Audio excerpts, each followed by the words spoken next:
Welcome back અને આગળ વાત કરીએ નસવાડીમાં વિકાસની વરવી વાસ્તવિકતા સામે આવી। કુપ્પા ગામે ગર્ભવતીને જોડીમાં ઉચકીને લઈ જવી પડી। 3 કિલોમીટર કાચા રસ્તે ગર્ભવતીને જોડીમાં નાખીને લઈ જવાની જે સ્થિતિ છે એ ઊભી થઈ હતી। સગર્ભાને 108માં દુગ્ધા પીએચસીમાં લઈ જવામાં આવી હતી।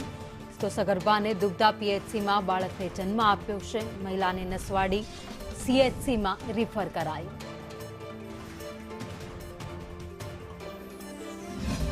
સાંકડી બારી રસ્તો સારો છે અને કુપ્પા ખરાબ રસ્તો છે, એટલે અમારે અહીંયા જે ઇમરજન્સી હોય કે પછી અને અત્યારે મારી ભાભી છે, એને એક ડિલિવરીનો કેસ હતો, એ અમારે દવાખાને લઈ જવા માટે અમારે રસ્તો બરાબર નહોતો, એટલે અમારે ઉચકીને સાંકડી બારી લગીને લાવવા પડ્યા।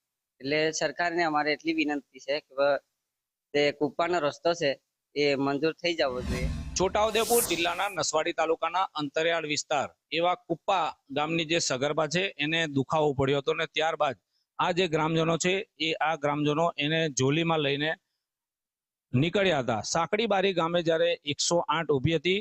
સાંકડી બારીથી કુપ્પા ગામનો જે કાચો રસ્તો છે આઝાદીના વર્ષો પછી પણ બન્યો નથી। નસવાડી પંચાયત આરએનબીએ 13 કરોડ રૂપિયાની દરખાસ્ત કરી છે, પરંતુ એ રોડ હજુ સુધી પાકો બન્યો નથી। આખરે જે સગર્ભા છે એને આ લોકો ઉચકી નીકળ્યા હતા અને સાંકડી બારી ગામે 108 ઉભેથી ત્યાં સગર્ભાને સોંપવામાં આવીને ત્યાંથી દુગ્ધા પ્રાથમિક આરોગ્ય કેન્દ્રમાં આ સગર્ભાને પહોંચાડતા ત્યાં તેને બાળકને જન્મ